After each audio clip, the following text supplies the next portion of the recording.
ಸ್ವಾದ ಸರೋವರಕ್ಕೆ ಸ್ವಾಗತ. ಜಯರಾಮ್ ಮತ್ತು ಲತಾ ಮಾಡುವ ನಮಸ್ಕಾರಗಳು. ವೀಕ್ಷಕರೇ, ಇವತ್ತು ನಾವೊಂದು ಆರೋಗ್ಯಕರವಾದ ತಿಂಡಿ, ಒಂದು ಹೆಲ್ದಿ ರೆಸಿಪಿ ಮಾಡಿ ತೋರಿಸೋಣ ಅಂತ.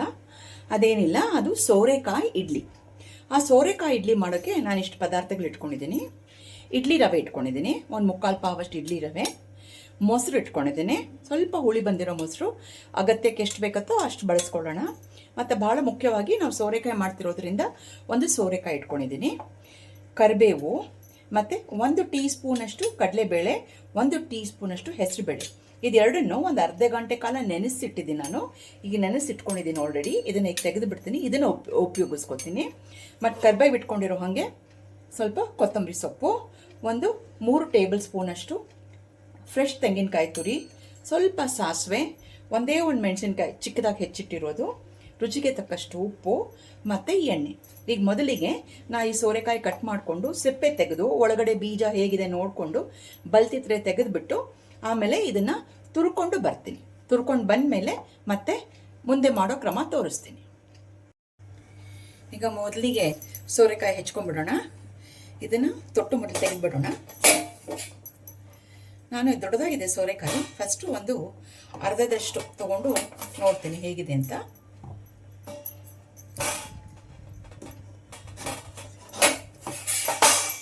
ನೋಡಿ, ಈ ಬೀಜ ಇದೆಯಲ್ಲ, ಬೀಜ ಎಳಸಾಗಿದ್ರೆ ಕೂಡ ಬೀಜನ ಒಂದು ಸ್ಪೂನ್ ಸಹಾಯದಿಂದ ತಗೊಂಡು ತೆಗೆದುಬಿಡೋಣ.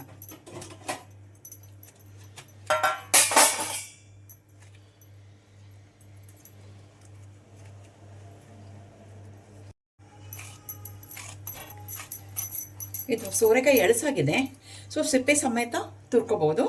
ಬಲ್ತಿದ್ರೆ ಸಿಪ್ಪೆ ತೆಗೆದುಬಿಟ್ಟು ತುರ್ಕೊಳ್ಳಿ. ಇದು ಎಳಸಾಗಿರೋದ್ರಿಂದ ಸಿಪ್ಪೆ ಸಮೇತ ನಾನು ತುರ್ಕೋತಾ ಇದ್ದೀನಿ. ಇವಾಗ ಸೋರೆಕಾಯಿ ತುರಿದಿಟ್ಕೊಂಡಿದ್ದೀನಿ.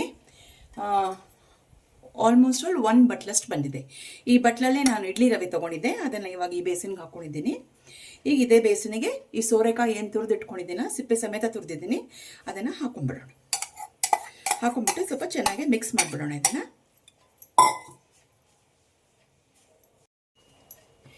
ಸೋರೆಕಾಯಿ ಇಡ್ಲಿ ರವೆ ಎರಡು ಚೆನ್ನಾಗಿ ಮಿಕ್ಸ್ ಆಗಿದೆ. ಇವಾಗ ನಾನು ಹೇಳಿದ್ನಲ್ಲ, 1 ಟೇಬಲ್ ಸ್ಪೂನ್ ಕಡಲೆಬೇಳೆ, 1 ಟೇಬಲ್ ಸ್ಪೂನ್ ಹೆಸರುಬೇಳೆ ನೆನೆಸಿಟ್ಕೊಂಡಿದ್ದೆ ಅಂತ. ಅದು ನೆನೆಸಿಟ್ಕೊಂಡಿದ್ದ ಮಿಶ್ರಣನೂ ಇದಕ್ಕೆ ಸೇರಿಸ್ಕೊಂಡ್ಬಿಡೋಣ. ಇದೊಂಥರ ಇಡ್ಲಿ ಮಾಡಿದಾಗ ಮಧ್ಯದಲ್ಲಿ ಸಿಕ್ಕಿದ್ರೆ ತಿನ್ನೋವಾಗ ಚೆನ್ನಾಗಿರುತ್ತೆ ಅನ್ನೋದಕ್ಕೋಸ್ಕರ ಇದನ್ನು ಸೇರಿಸ್ತಾ ಇದ್ದೀವಿ. ಮತ್ತಿನ್ನೇನು ಕಾರಣನೂ ಇಲ್ಲ. ಮತ್ತು 3 ಟೇಬಲ್ ಸ್ಪೂನಷ್ಟು ಫ್ರೆಶ್ ತೆಂಗಿನಕಾಯಿ ತುರಿ, ಒಂದು 3 ರಿಂದ 4 ಎಸಳು ಕರಿಬೇವು ತೊಳ್ಕೊಂಡು ಕಟ್ ಮಾಡಿ ಇಟ್ಕೊಂಡಿದ್ದೀನಿ, ಕೊತ್ತಂಬರಿ ಸೊಪ್ಪು ನಿಮ್ಮ ಇಷ್ಟದಂತೆ. ಇದನ್ನೆಲ್ಲ ಒಂದು ಸ್ವಲ್ಪ ಮಿಕ್ಸ್ ಮಾಡಿಬಿಟ್ಟು ಆಮೇಲೆ ರುಚಿಗೆ ತಕ್ಕಷ್ಟು ಉಪ್ಪು ಹಾಕೋಣ. ಮಿಶ್ರಣ ಚೆನ್ನಾಗಿ ಮಿಕ್ಸ್ ಆಗಿದೆ. ಇವಾಗ ನಾನು ರುಚಿಗೆ ತಕ್ಕಷ್ಟು ಉಪ್ಪು ಹಾಕೋತಾ ಇದ್ದೀನಿ.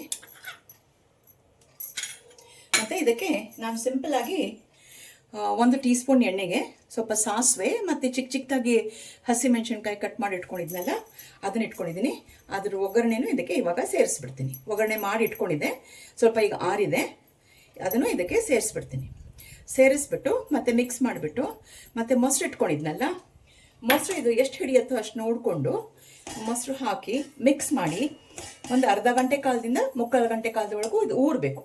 ಯಾಕಂದರೆ ಇಡ್ಲಿ ರವೆ ಏನಿದೆಯಲ್ಲ ಅದು ಸಾಫ್ಟ್ ಆಗಬೇಕು, ಅದಕ್ಕೋಸ್ಕರ ಸ್ವಲ್ಪ ಊರಬೇಕು.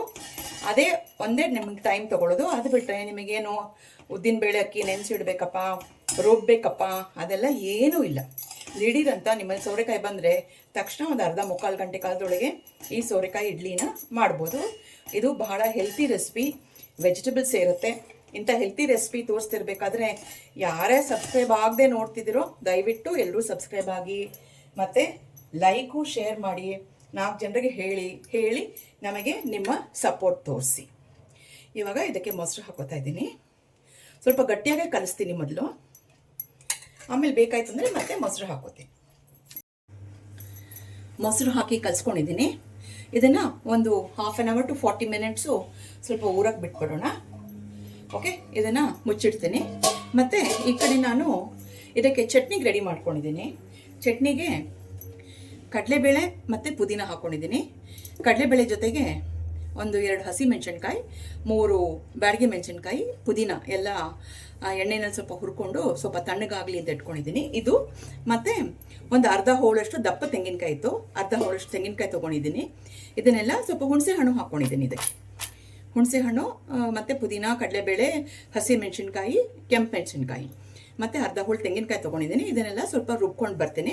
ಅಷ್ಟರೊಳಗೆ ಇದು ಊರುತ್ತೆ. ಸೋರೆಕಾಯಿ ಇಡ್ಲಿ ಜೊತೆಗೆ ಪುದೀನ ಕಡಲೆಬೇಳೆ ಚಟ್ನಿ ಆಗುತ್ತೆ. ಅರ್ಧ ಗಂಟೆ ಕಡೆ ಆಗಿತ್ತು, ಚೆನ್ನಾಗಿ ಊರಿದೆ, ಸಾಫ್ಟಾಗೂ ಆಗಿದೆ. ಇವಾಗ ಇದೊಂದು ಸ್ವಲ್ಪ ಇಟ್ಕೊಂಡಿದ್ದೀನಿ, ಇನ್ನೊಂದು ಸ್ವಲ್ಪ ತೆಗೆದಿಟ್ಕೊಂಡಿದ್ದೀನಿ. ಯಾಕೆ ತೆಗೆದಿಟ್ಕೊಂಡಿದ್ದೀನಿ ಅಂತ ಹೇಳ್ತೀನಿ. ಈಗ ಇದನ್ನು ಒಂದು ಇಡ್ಲಿ ಪ್ಲೇಟ್ ತೊಗೊಂಡು ಇಡ್ಲಿ ಪ್ಲೇಟಿಗೆಲ್ಲ ಒಂದು ಸ್ವಲ್ಪ ಎಣ್ಣೆ ಸವರ್ಬಿಟ್ಟು ಈ ಸೋರೆಕಾಯಿ ಇಡ್ಲಿ ಮಿಕ್ಸ್ಚರ್ ಏನಿದೆಯಲ್ಲ ಇದನ್ನು ಸ್ವಲ್ಪ ಲೂಸಾಗಿ ಹಾಕ್ಕೊಳ್ಳೋಣ. ತುಂಬ ಟೈಟಾಗಿ ಹಾಕ್ಬಿಡಿ, ಯಾಕಂದರೆ ಸ್ವಲ್ಪ ಉಬ್ಬತ್ತಲ್ಲ ಆಮೇಲೆ, ಅದಕ್ಕೋಸ್ಕರ ಸ್ವಲ್ಪ ಲೂಸಾಗೆ ಎಲ್ಲ ಪ್ಲೇಟ್ಸ್ಗೂ ಹಾಕ್ಕೊಳ್ಳೋಣ. ಒಂಚೂರು ಎತ್ತಿಟ್ಕೊಂಡಿದ್ದೀನಿ ಅಂತ ಹೇಳಿದ್ನಲ್ಲ, ಅದು ಯಾಕಂದರೆ ಅದಕ್ಕೆ ನಾವು ಒಂದು ಸ್ವಲ್ಪ ಇನೋ ಫ್ರೂಟ್ ಸಾಲ್ಟ್ ಇದೆಯಲ್ಲ ಅದನ್ನು ಹಾಕೋತೀನಿ. ಭಾಳ ಸಲ ನೋಡಿದ್ದೆ ಇನೋ ಫ್ರೂಟ್ ಹಾಕೊಳ್ಳೋದು, ನಾನು ಯಾವತ್ತೂ ಟ್ರೈ ಮಾಡಿಲ್ಲ. ಏನೋ ನಮಗೆ ಎಸಿಡಿಟಿ ಆದಾಗ, ಊಟ ಹೆವಿ ಆದಾಗ ಎಲ್ಲ ತೊಗೋತಾರಲ್ಲ, ಸ್ವೀಕರಿಸ್ತಾರಲ್ಲ, ಸೊ ಹಾಗಾಗಿ ಇದು ಅಷ್ಟೇನು ಆರೋಗ್ಯಕ್ಕೆ ತೊಂದರೆ ಇಲ್ಲ ಅಂತ ಅಂದ್ಕೊಂಡು ಒಂಚೂರು ಹಾಕೋತಾ ಇದ್ದೀನಿ. ಇದು ಸೋಡಾ ಥರ ಅಲ್ಲ, ಇದು ಹಾಕ್ಕೊಂಡು ನೋಡೋಣ ಅಂತ. ನಾನು ಯಾವತ್ತೂ ಇದು ಮಾಡಿಲ್ಲ, ಇವತ್ತೇ ಫಸ್ಟ್ ಟ್ರೈ ಮಾಡ್ತಾ ಇದ್ದೀನಿ. ಮಾಡಿ ಮಿಕ್ಸ್ ಮಾಡಿ ಒಂದು ಪ್ಲೇಟಿಗೆ ನಾನು ಈ ಏನೋ ಹಾಕಿರೋ ಸೋರೆಕಾಯಿ ಇಡ್ಲಿನ ಇಡ್ತೀನಿ. ನೋಡೋಣ ಹೇಗೆ ಬೇಯುತ್ತೆ ಅಂತ. ತುಂಬ ಸಾಫ್ಟಾಗಿ ಬರುತ್ತೆ ಅಂತ ಹೇಳ್ತಾರೆ, ಅದಕ್ಕೆ ಒಂದು ಟ್ರಯಲ್ ಅಂತ ನಿಮ್ಮ ಎದುರಿಗೆ ಮಾಡಿ ತೋರಿಸ್ತಾ ಇದ್ದೀನಿ. Latha, all the best. ಈಗ ಇಡ್ಲಿ ಕುಕ್ಕರ್ ಒಳಗೆ ನೀರು ಬಿಸಿ ಆಗ್ತಾ ಇದೆ. ಇವಾಗ ಈ ಇಡ್ಲಿ ಪ್ಲೇಟ್ ಏನು ಸೆಟ್ ಮಾಡಿದ್ದೀನಲ್ಲ ಇದನ್ನು ಇಡ್ತೀನಿ. ಅದರೊಳಗೆ ಎಲ್ಲದಕ್ಕಿಂತ ಮೇಲೆ ಇರೋ ಪ್ಲೇಟಿಗೆ ಏನೋ ಹಾಕಿದ್ದೀನಿ. ಈಗ ನೋಡೋಣ, ಇದ್ರೊಳಗೆ ಸೆಟ್ ಮಾಡಿಬಿಟ್ಟು ಒಂದು 12ರಿಂದ 15 ನಿಮಿಷದವರೆಗೂ ಆದಮೇಲೆ ನೋಡೋಣ ಹೇಗೆ ಬಂದಿದೆ ಅಂತ ಇಡ್ಲಿ. ವೀಕ್ಷಕರೇ, ಒಂದು 15 ನಿಮಿಷ ಆಗಿದೆ. ಚೆನ್ನಾಗಿ ಸ್ಟೀಮ್ ಬಂತು, ಚೆನ್ನಾಗಿ ಬಿಸಿಲು ಹೊಡೆದಿದೆ. ಇವಾಗ ಮೆತ್ತಗೆ ತೆಗೆಯೋಣ. ನೋಡಿ ಎಷ್ಟು ಚೆನ್ನಾಗಿದೆ. ಇದಾಗಿದೆಯೋ ಇಲ್ಲೋ ಅನ್ನೋದಕ್ಕೆ ಚಾಕು ತೊಗೊಂಡು ಒಂದ್ಸಲ ಹಿಂಗೆ ಚುಚ್ಚಿ ನೋಡಿ, ಏನು ಅಂಟ್ಕೋಬಾರ್ದು ಇದಕ್ಕೆ. ಇದು ಮೇಲೇದು ಏನೋ ಹಾಕಿ ಮಾಡಿರೋದು. ಈಗ ಈ ಇಡ್ಲಿ ಕುಕ್ಕರಿಂದ ಎಲ್ಲ ತೆಗಿತೀನಿ, ಪ್ಲೇಟ್ಸ್ ತೆಗೆದುಬಿಟ್ಟು ಒಂದು ಸ್ವಲ್ಪ ಆರಿದ ಮೇಲೆ ಒಂದೊಂದಾಗ ತೆಗೆದು ತೋರಿಸ್ತೀನಿ ನಾನು ನಿಮಗೆ. ಇದು ಏನೋ ಹಾಕಿರೋ ಪ್ಲೇಟು. ಈ ಥರ ಒಂದು ಸಣ್ಣ ಕೈ ತೊಗೊಂಡು ಇದನ್ನು ಸ್ವಲ್ಪ ನೀರಲ್ಲಿ ಎತ್ಕೊಂಡು ನಿಧಾನಕ್ಕೆ ಹೀಗೆ ತೆಗೋಣ. ನೋಡಿ ಎಷ್ಟು ನೀಟಾಗಿ ಬಂದ್ಬಿಡುತ್ತೆ. ಈ ಕಡೆ ಪಕ್ಕದಲ್ಲಿ ಒಂದು ಕ್ಯಾಸ್ಟ್ರೋಲ್ ಇಟ್ಕೊಂಡಿದ್ದೀನಿ ನಾನು, ಆ ಕ್ಯಾಸ್ಟ್ರೋಲ್ಗೆ ಹಾಕೋತಾ ಇದ್ದೀನಿ.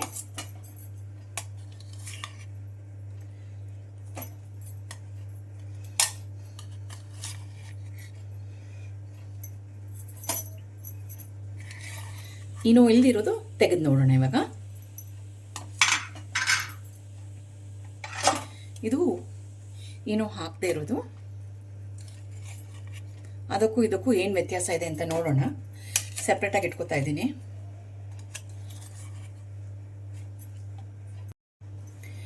ನೋಡಿ, ಇದನ್ನ ಹಾಕು ತೆಗೆದಿದ್ದೀನಿ.